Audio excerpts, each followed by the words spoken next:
ክፍል 3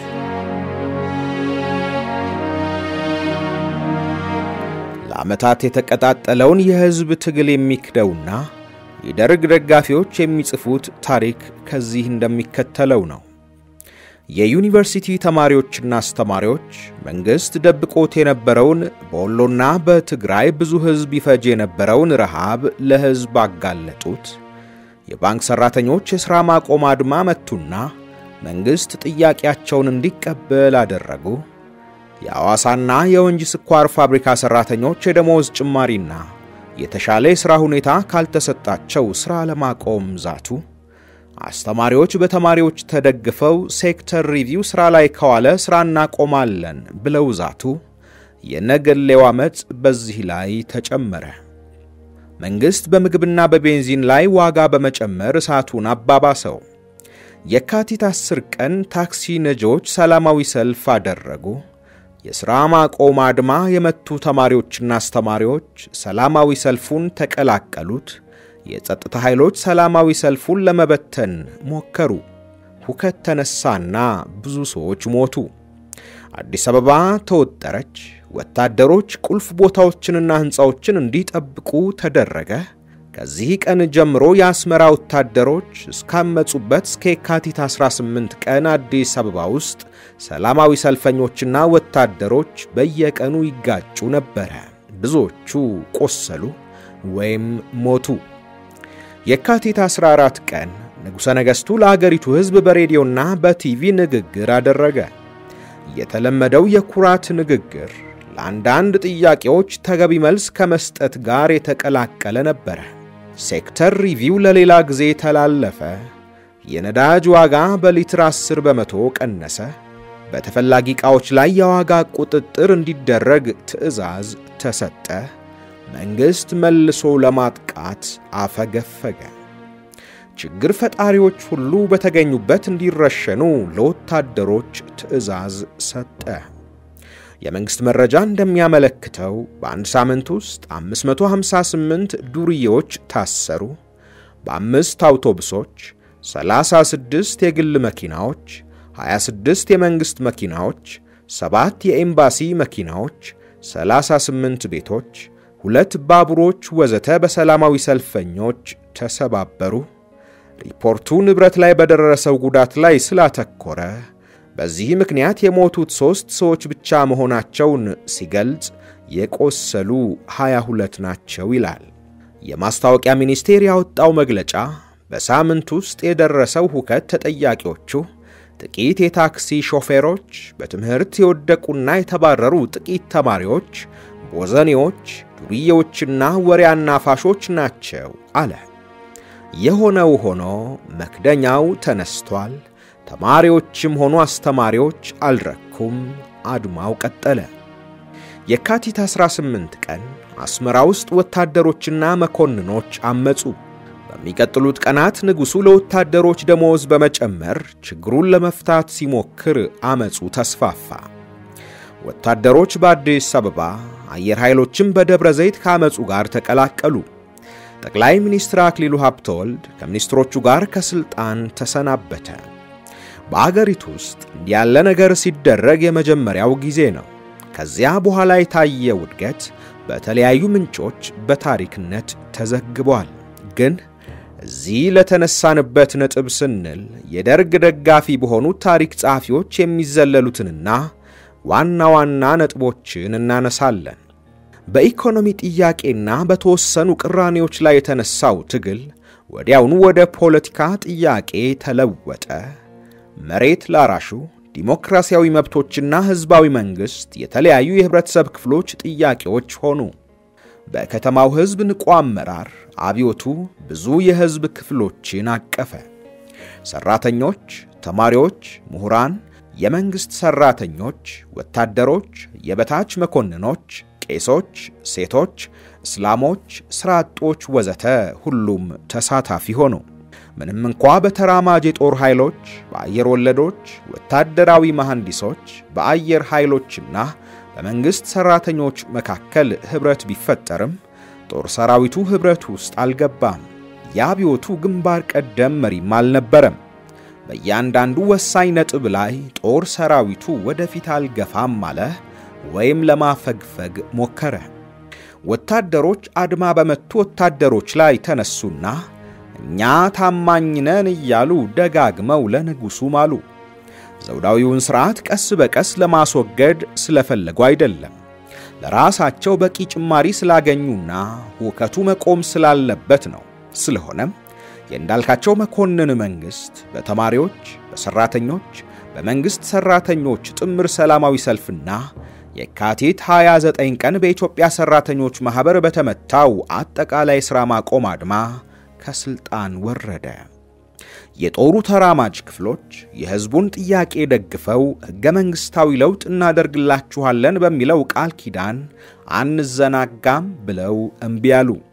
በፍጥነት በሚያድገውና በሚፈነዳው ሁኔታ ውስጥ ብዙዎች በተራማጅ መካከል በሲቪሎችም በወታደሮችም መሃል አብዮቱን መቀጠል በሚፈልጉና ሁሉንም ነገር መተው በመረጠው በአብዛኛው ወታደር መሃል መከፋፈል መፈጠሩን አልተገነዘቡም። በጊዜው በበራሪ ጽሑፎች አማካኝነት ይሄ መከፋፈል በግልጽ ይታይ ነበር። በዚህ ጊዜ ነበር በእንዳልካቸው መንግስት ጊዜ በምሁራን መካከል ልዩነት የታየው። እነዚህ በኋላ መኢሶን የሆኑቱ ጦሩን ደገፉና አዲሱ መንግስት ለውጥ እንዲያካሂድ ጊዜ እንስጠው የሚል ጥሪ ያቀረቡ። በኢሃፓ ዙሪያ የተሰባሰቡት ደግሞ የበሰበሰውን ሥርዓት አፈራርሰን በምትኩ ዲሞክራሲያዊ ሥርዓት እስኪተካ ድረስ ትግሉን እንቀጥላለን አሉ። ባጭሩ ተራማጅ መኮንኖች አብዮቱን መሩት የሚለው የፈጠራ ታሪክ የበታች መኮንኖች ምንም ሚና አልተጫወቱም ከሚለው እኩል ውሸት ነው።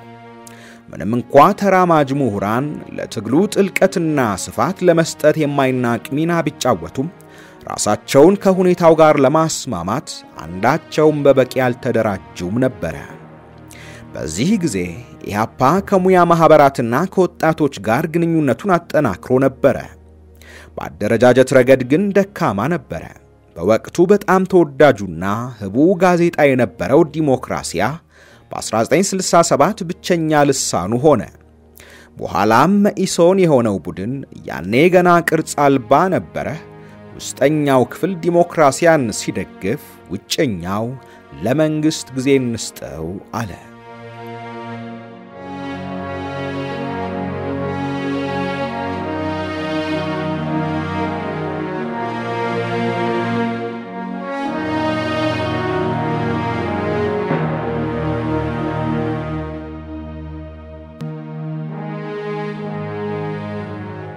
ደርግ ምንም እንኳ በኋላ ቢለወጥም በተራማጅ ወታደሮች እንቅስቃሴ ያልተመሰረተም ነበር።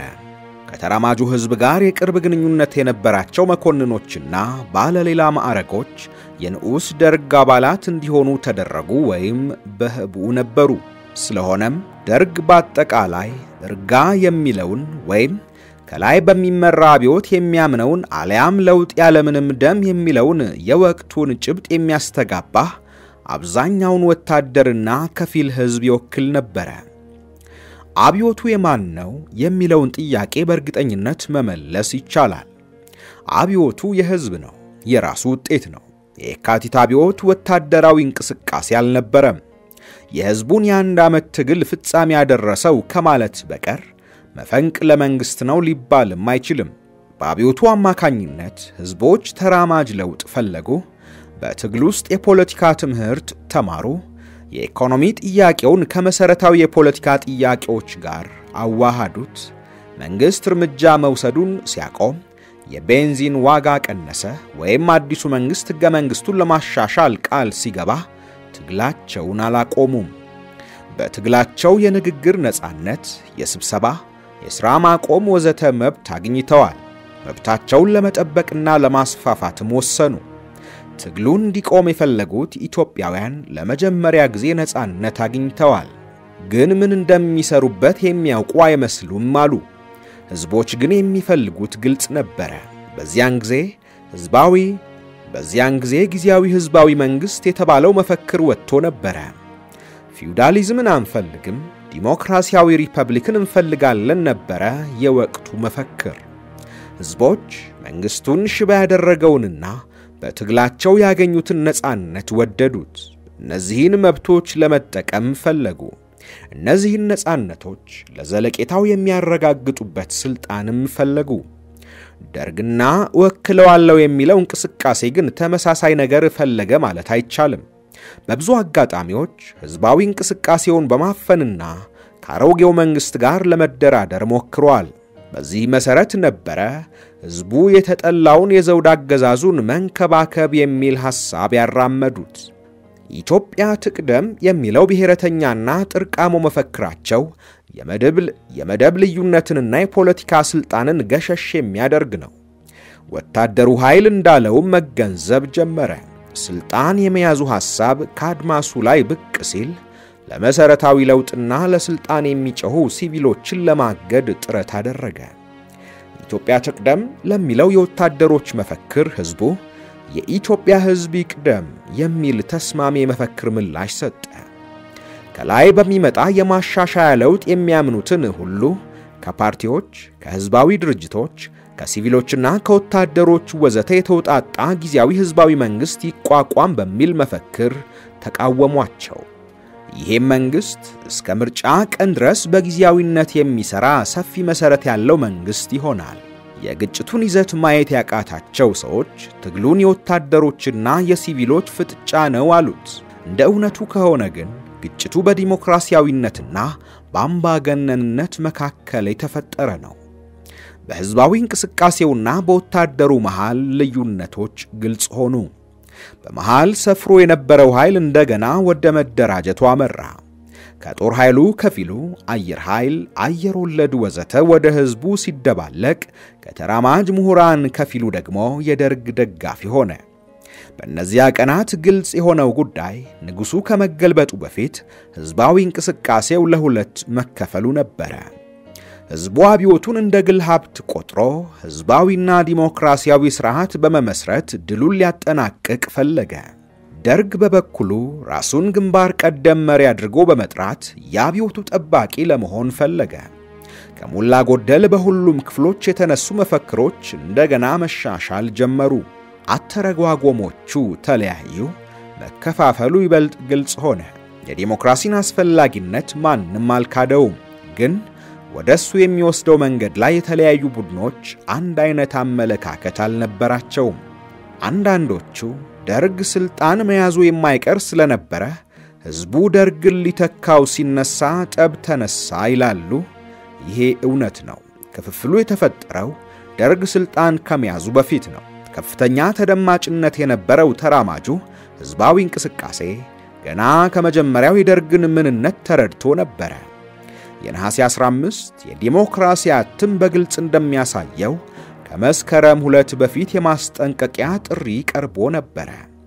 ደርግ የህዝቡን ዲሞክራሲያዊ ጥያቄ አያሟላም። ምክንያቱም ህዝቡ የጠየቀው ስልጣኑን በጠባቂነት የሚይዝለትን ሳይሆን የራሱን እንደራሴዎች መምረጥ፣ ከዚያም የተመረጡትን እንደራሴዎችን መቆጣጠር፣ የንግግር ነጻነት፣ የጽሑፍ ነጻነትና የፖለቲካ ፓርቲዎችን ማደራጀትን ነው።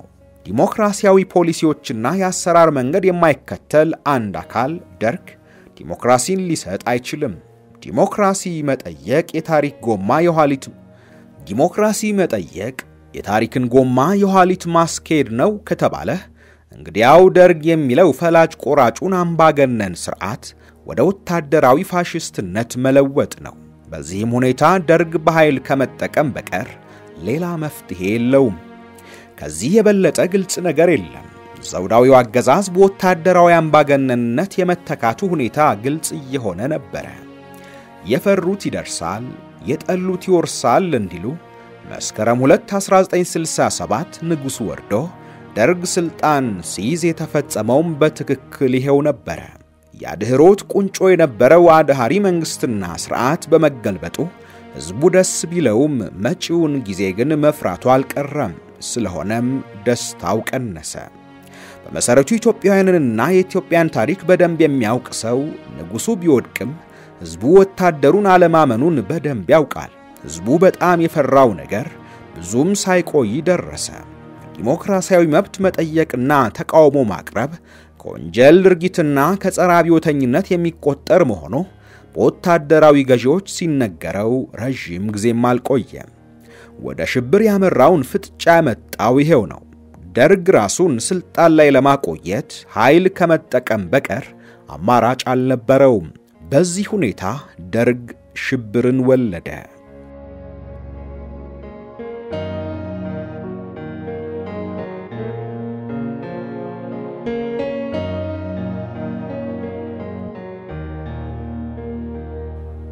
ምዕራፍ 3 አዲሱ አምባገነንነትና ህዝቡ።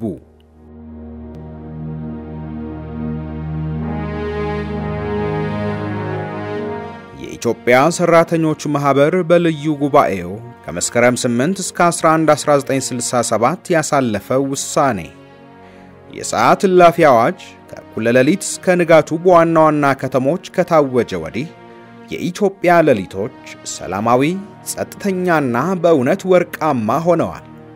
በአገራችን የሰዓት እላፊው አዋጅ ከአውሮፓ የድምጽ መለኪያዎች የበለጠ በጣም አመርቂ ሆኗል። በኢትዮጵያን ሄራልድ ጥቅምት 30 1967።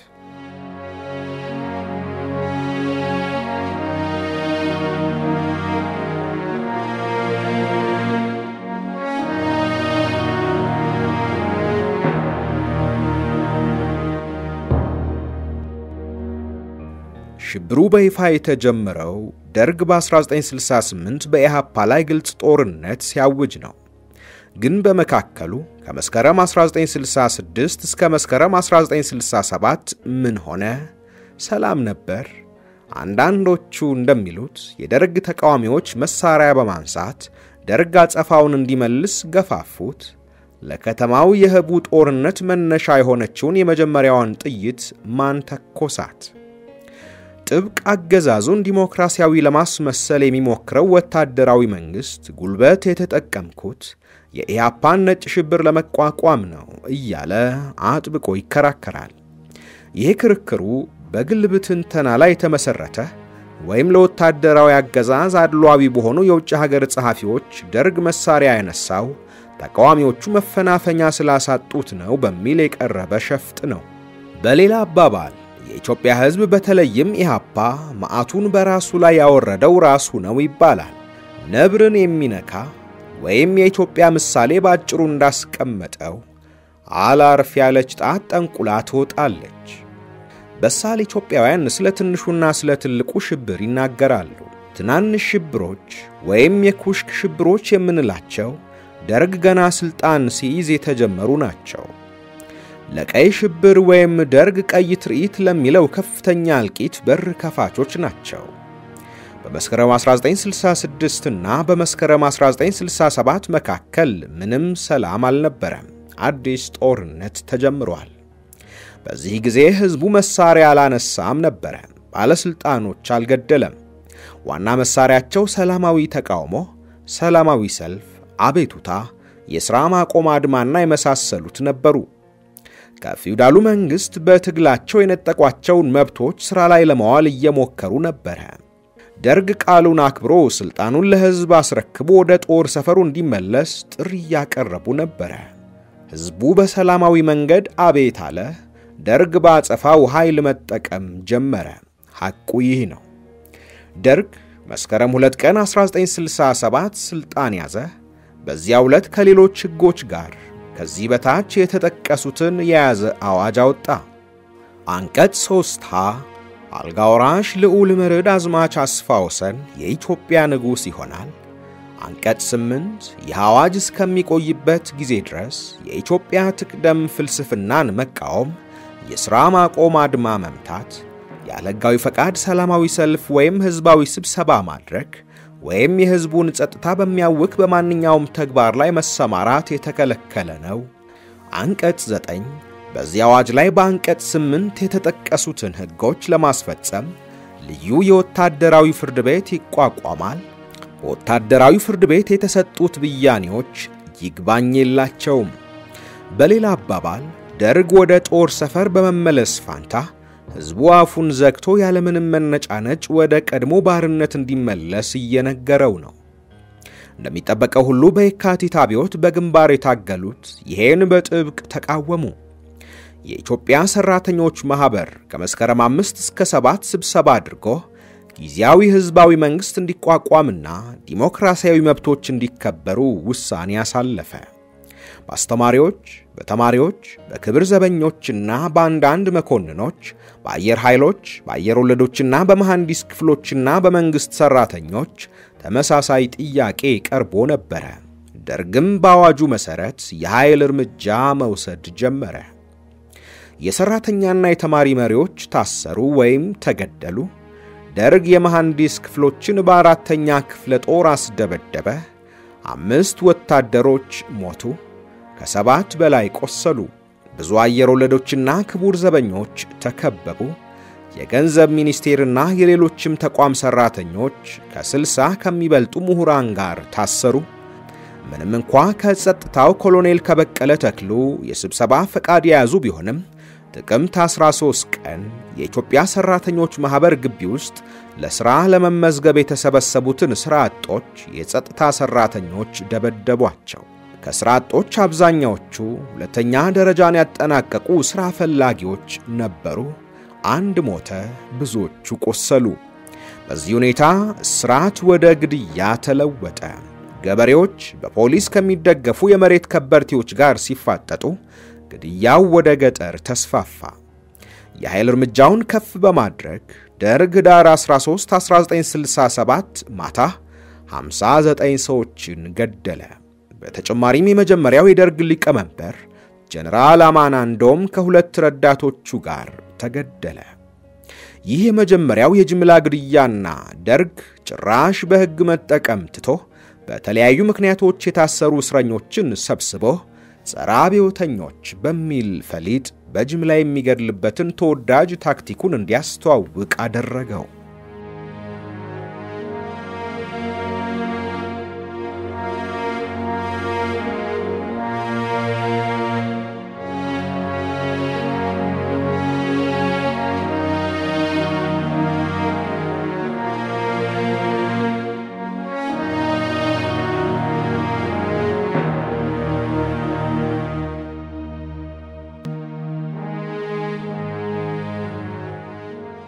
ዳር 13 ቀን ከተገደሉት ውስጥ አብዛኛዎቹ የወደቀው መንግስት ሚኒስትሮችና ባለስልጣኖች ነበሩ። አንዳቸውም ፍርድ ቤት አልቀረቡም። በመትኩ በአንድ አስቸኳይ ደርግ ስብሰባ ላይ ስማቸው ተነበበና ግድያው እጅ በማውጣት ምርጫ ነው የተከናወነው። ለምሳሌ ሜጀር ጀነራል ኢሳያስ በጠና ታሞ ሆስፒታል ተኝቶ እንደነበርና ሊናውን እንደሳተ ወደ መግደያው መወሰዱን አንድ ሪፖርት ዘግቧል። ያመራረጡ ምክንያታዊ ያለመሆን የሚያስረዳን ሐቅ ደግሞ ከንጉሱ ጋር በቅርብ ይሰሩ የነበሩና በተጨባጭ ወንጀል ይከሰሱ የነበሩ ሳይነኩ እነዚያ በደርግ መኮንኖች ያልተወደዱት ትናንሽ አሳዎች መገደላቸው ነው። ደርግ ሕገወጡን ግድያ የፖለቲካ ውሳኔ ይለዋል። ዲሞክራሲያዊ መብቶች ይከበሩ ያሉ በጥቅምት የታሰሩ መኮንኖች ተገደሉ። በዚህ ሁኔታ ከክቡር ዘበኛ ኮሎኔል ይገዙ ይመኑና ሻምበል በላይ ጸጋዬ ከአየር ወለድ ባለሌላ ማዕረግ የነበረው በቀለ ወልደ ጊዮርጊስ ተገደሉ። ወዲያው ከነዚህ ግድያዎች በኋላ እዚያ የነበረውን የሽምቅ ውጊያ ለማጥፋት ብዙ ወታደሮች ወደ ኤርትራ ተላኩ። ይህ ብቻ አይደለም። በእስራኤሎች የሰለጠኑ ኮማንዶዎችና ገዳይ ቡድኖች በዘፈቀደ የተያዙ ወጣቶችን በፒያኖ ገመድ ለማነቅ በኤርትራ ዋና ከተማ በአስመራ ተሰማሩ። ሽብር በከተማው ውስጥና ከከተማው ውጪ ተስፋፋ። በአዲስ አበባና በሌሎች አካባቢዎች በኤርትራውያን ላይ የጅምላ ግድያ መስፋፋቱ ተወራ። አንዳንዶቹ ይህን ያስወራው መንግስት ነው ይላሉ። ሌሎቹ ደግሞ የኤርትራ ግንባሮች አባሎቻቸውን ለማብዛት ያስወሩት ወሬ ነው ይላሉ። ግራም ነፈሰ ቀኝ ብዙ ኤርትራውያን ከአገር ተሰደዱ ወይም ከሽምቅ ተዋጊዎች ጋር ተቀላቀሉ። ዳር 6 ቀን ሌላ አዋጅ ወጣ። አዋጁ በሥራ ላይ የነበረውን የወንጀለኛ መቅጫ ሕግ የሚያሻሽል ነው። አዋጁ ልዩ ወታደራዊ ፍርድ ቤት መቋቋሙን ከመደገፉ በላይ ሕገወጥ ወንጀሎች በሞት የሚያስቀጡ መሆኑን ይገልጻሉ። በዚህ መሰረት አንቀጽ 5 የመንግስትን ተከላካይነት በሚያደናቅፍ በማንኛውም ግለሰብ ላይ የሞት ቅጣት ወሰነ። ያንቀጽ ደርግን በሚቃወሙ ጦር ኃይል ውስጥ ባሉ ዲሞክራሲያዊን ኃይሎች ላይ ተሰነዘረ መሆኑ ለማንም ግልጽ ነው። ሕግ መተላለፍም በሞት ያስቀጣል። ሕግ መተላለፍ ምን ማለት መሆኑ ሲቪሉንም ወታደሩንም እኩል ለሚረዱት ለወታደራዊዎቹ ፍርድ ቤቶች የተተወ ትርጓሜ ነው። እንደሚጠበቀው ሁሉ አዋጁ ባለፈው አዋጅ ላይ ተመሰረተ ነበር። በዚህ ሁኔታ ከአዋጁ በፊት ለተሰሩና ህዳር 13 ቀን ለተገደሉት መንገድ ጠራጊ ሆነ። እውነቱን ለመናገር ልዩ የወታደራዊ ፍርድ ቤቶች የውሸት ተቋሞች ነበሩ። ዝም ብሎ ግድያዎችን፣ ልዩ እርምጃዎች ወይም የፖለቲካ ውሳኔዎች ፍርድ ቤቶቹን ትርፍ ስላደረጓቸው ያለምንም ሥራ ቀሩ። ወታደራዊ ፍርድ ቤቶች ልልነት ሲያሳዩ ያንጻራዊ ሐሳብ ነው። ደርግ ተጽዕኖ ያደርግባቸው ነበር። ይሄን የሚያረጋግጥልን በመጋቢት 1967 የተገደሉት የስድስት ሰዎች ዕጣ ነው። ልዩ ወታደራዊ ፍርድ ቤቱ ብርጋዴር ጀነራል ታደሰ ብሩን፣ ሌተናል ኮሎኔል ኃይሉ ረጋሳን፣ አሉላ በቀለን፣ መለስ ተክሌን፣ ግዳይ ገብረ ዋህይድንና ረዘነ ሀጎስን የዕድሜ ልክ እስራት ፈረደባቸው። አሉላ በቀለ በጣም የታወቀ የመሬት ከበርቴ ሲሆን ጀነራል ታደሰ ብሩ በ1950ዎቹ በተካሄደው የሜጫ ቱለማ እንቅስቃሴው ለኦሮሞ መብት የሚታገል ነበር። ከፍተኛ ሚና የተጫወተ ታዋቂ የኦሮሞ መሪ ነበር። መለስ፣ ግዳይና ረዘነ ወታደራዊውን አገዛዝ የተቃወሙ ምሁራን ነበሩ።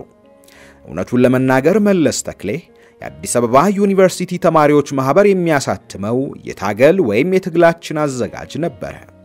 የታሰረበት ዋና ምክንያት በመስከረም ወር መግቢያ ላይ ለዩኒቨርሲቲ ተማሪዎች ንግግር ለማድረግ ከመጡ የደርግ ተወካዮች ጋር በድፍረት ስለተከራከረ ነበር።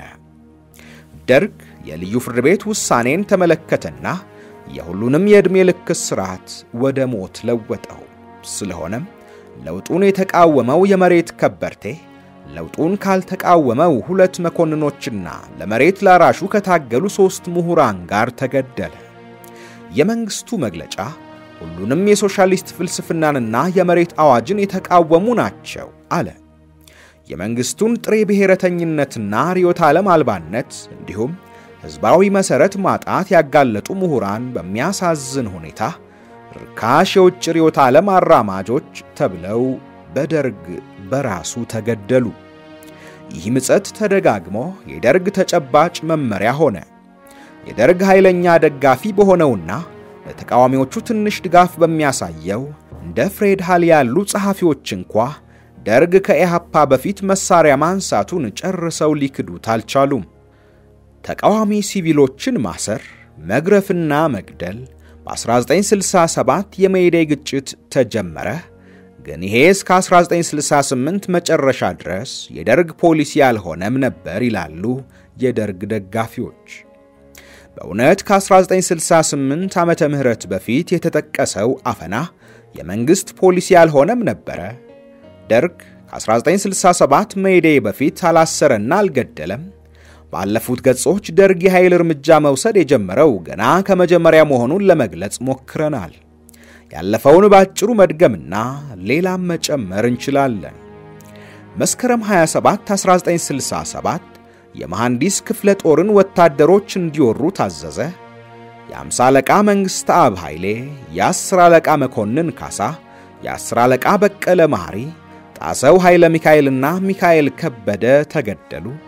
ከቆሰሉት መሃል ሰርጀንት ሜጀር ይታዩ ቢሮኪሳ፣ የ50 አለቃ በቀለ ቱሉ፣ የ10 አለቃ በቃኝ ሙክታር፣ የ10 አለቃ ወልደ ጊዮርጊስ ታቱ፣ የ10 አለቃ ስንታየው አግዴና ባለሌላ ማዕረግ እንዳልካቸው ይገኛሉ።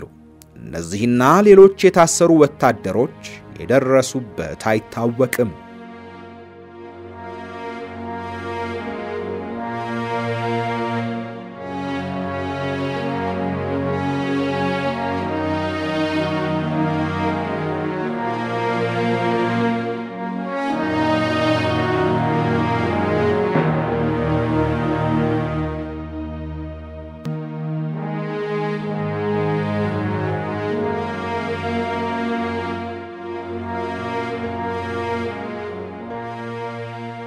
ጥቅምት 13 ቀን የጸጥታ ኃይሎች አዲስ አበባ ውስጥ በሰላማዊ መንገድ በተሰበሰቡ ስራ አጦች ላይ ተኩስ ከፍተው አንድ ገደሉ፣ ብዙዎችን አቆሰሉ። ከህዳር 13 እስከ 14 በደርግ የፖለቲካ ውሳኔ 60 ሰዎች ተገደሉ። መጋቢት 3 1967 ሌተናል ኮሎኔል አማረ ባሴን ጨምሮ በሰላሌ አውራጃ በወበራ ወረዳ 4 ሰዎች በጸጥታ ኃይሎች ተገደሉ። መጋቢት 10 ቀን 6 ሰዎች ጀነራል ታደሰ ብሩና ላይ የተገለጹት ተገደሉ። በሚያዝያ ወር ደርግ ስልጣኑን ለህዝብ እንዲያስረክብ ሁለተኛውና ሶስተኛው ክፍለ ጦሮች የጊዜ ገደብ ሰጡ። በእነዚህ ክፍሎች ላይ የኃይል እርምጃ ተወሰደባቸውና ከ35 ያላነሱ መኮንኖችና ወታደሮች ሞቱ። ሴራ ጠንስሳቸዋል በማለት ደርግ ሌተናል ኮሎኔል ንጉሴ ኃይሌንና ሻምበል በየነን ጨምሮ ብዙዎችን አሰረ። ሚያዝያ 20 ቀን ከፋ ክፍለ ሀገር ውስጥ የቡና ሊሙ ውስጥ 30 ገበሬዎችና የገበሬ ማህበር መሪዎች ተገደሉ።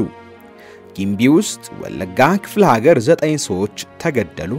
ኖጳ ውስጥ ኢሊባቡር ክፍለ ሀገር 6 ሰዎች ተገደሉ። በዚህ ጊዜ ሊሙ ውስጥ ደረጀ ለገሰ የተባለ ምሁርና ሌሎች 8 ሰዎች ተገደሉ። ብቸና ውስጥ በደርግ አባል አሁን የኢሰፓ ማዕከላዊ ኮሚቴ አባል በሻለቃ እንዳለ ተሰማ የተመራው ቡድን 1000 ገበሬዎችን ገደለ። መንግስት ገበሬዎችን ለማንበርከክ ሄሊኮፕተሮችን ተጠቀመ። ወታደሮች ሁሉንም እንዲገድሉ ታዘዙ። ከሞቱት መሃል በጣም ወጣቶች የነበሩት ምኒልክና ግርማ ገሰሰ ወንድማማቾች ናቸው። አቅመ ደካሞቹ አቶ ውበትና አቶ አደም የ95 ዓመቱ አይነ ስውር አባ ኡመር ይገኙበታል። አንዲት ሴት ከ7 ልጆቿ ጋር ጎጆ ውስጥ ተቃጠለች። ሻለቃ እንዳለ ከዚያን ጊዜ ጀምሮ የብቸና አራጅ በመባል ይታወቃል። በ1967 የካቲት ወር መግቢያ ላይ ኤርትራ ውስጥ ያስቸኳይ ጊዜ አዋጅ ታወጀ። አቶ ሄሊዴን የመሳሰሉት ጦርነት ነው ወይም ደርግ በመደብ ጦርነት ስለተጠመደ ተቃዋሚዎቹን ማጥፋት አለበት ይሉ ይሆናል። ግን ከላይ ባጭሩ የዘረዘረው የተለያዩ ቦታዎችንና ምሳሌዎችን ዝርዝር ያሳየናል። በዚህ ወቅት ብዙ ሰዎች በመታሰር ላይ ነበሩ። አደኑ የኢሃፓ መሪዎችን ለማሰርና ዲሞክራሲያን ለማፈን ነበረ። በፖሊስ ጣቢያዎችና በልዩ እስር ቤቶች ግርፋትና የሚስጥር ግድያዎች ይዘገቡ ነበረ። በወቅቱ ህዝቡ ይቃወመው የነበረው ይሄንን አይነቱን እያደገ የመጣውን ጭፍጨፋ ነበረ። በአዲስ አበባና በሌሎች ከተሞች ሜይዴይ ሲከበር ከ21 ያላነሱ ሰራተኞችና ተማሪዎች በወታደሮች ተገደሉ። ሌሎች ብዙዎች ታሰሩ። በ1967 ከግንቦት እስከ ሰኔ ተማሪዎች እንቅስቃሴ ተስፋፋ። ሰላማዊ ሰልፎች በኃይል ታገዱ። በጊዜው ቢያንስ 11 ተማሪዎች መገደላቸው ተዘግቧል። ግንቦት 21 ቀን የኢትዮጵያ ሰራተኞች ማህበር የ4 ቀን ስብሰባውን ጀመረ። ግን የዲሞክራሲያዊ መብቶች መከበርን በተመለከተ ያሳለፉትን ውሳኔ የተቃወመው ደርግ የሰራተኛ ማህበሩን ዘጋው። ብዙ የሰራተኛ ማህበር መሪዎች ታሰሩ። ሌሎች በተለያዩ ቦታዎች በተነሱ ግጭቶች ተገደሉ። ሚያዝያ 27 1967 ጦቢያ የትነጋሹ የአውራጃ ገዥ የነበረ ክፍሌ ሞገስ ጠበቃ፣ ወርቁ ስዩም ነጋዴ፣ ዘሩ ኃይሌ እድሪስ፣ ካየር አብዱል ቃዲርና ባለሌላ ማዕረግ ጌታቸው ፋንታዬ በይፋ ተረሸኑ። የተከሰሱት በርካሽ ፕሮፓጋንዳ የህዝብን ሰላምና ጸጥታ በማወክ በህገ ወጥነት ነው። በኋላ እንደምናየው ግን ክሱ በጭራሽ መሰረተ ቢስ ነበረ። ከሰኔ 6 እስከ 7 የጸጥታ ኃይሎችን ጭቆና የተቃወሙ የወላይታ ሰዎች የኃይል እርምጃ ተወሰደባቸው። ብዙ ሰዎች ተገደሉ፣ ብዙዎቹም ቆስለው ታሰሩ። በሰኔ 12 እና በሰኔ 28 መካከል በተለያዩ አካባቢዎች በጸጥታ ኃይሎች 65 ሰዎች መገደላቸውን መንግስት ራሱ ሪፖርት አድርጓል። ሟቾቹ የተወነጀሉት የመሬት አዋጅን በመቃወም ህዝቡን ግራ ለማጋባት ሞክራችኋል ተብለው ነው ወዘተ ወዘተ። ቦንጋ ውስጥ ብቻ በዚህ ጊዜ ውስጥ በ1967 150 ገበሬዎች መገደላቸው ሪፖርት ተደርጓል። በፖሊስ ነው የተገደሉት። ጋሞጎፋ ውስጥ በአንድ ቀን 80 ሰዎች ተገደሉ። በብዙ የገጠር ቦታዎች ገበሬዎችና ምሁራን ተገደሉ። ይሄ ሁሉ የተፈጸመው ህዝባዊውን አብዮትና የመሬት አዋጁን የተቃወሙ ጸረ አብዮተኞች በሚል ሽፋን ነበር። በጊዜው የወጡ ተቃዋሚ በራሪ ጽሑፎች ይሄን ሁሉ መዝግበውታል። ምንም እንኳ ደርግ ቁጥሩን ቢያሳንሰውም ግድያውን አልካደም።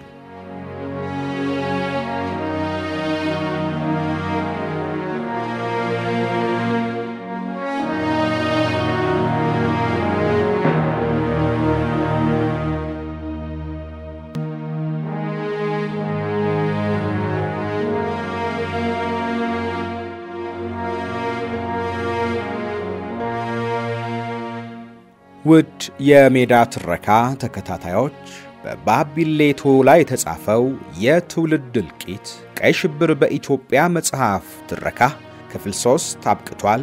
በቀጣይ ክፍል 4ን ይዘንላችሁ እንቀርባለን። ውድ ቤተሰቦቻችን ቻናላችንን ሰብስክራይብ፣ ላይክ፣ ሼር እንድታደርጉ ሐሳብ አስተያየቶቻችሁን እንድታጋሩን በአክብሮት እንጠይቃለን።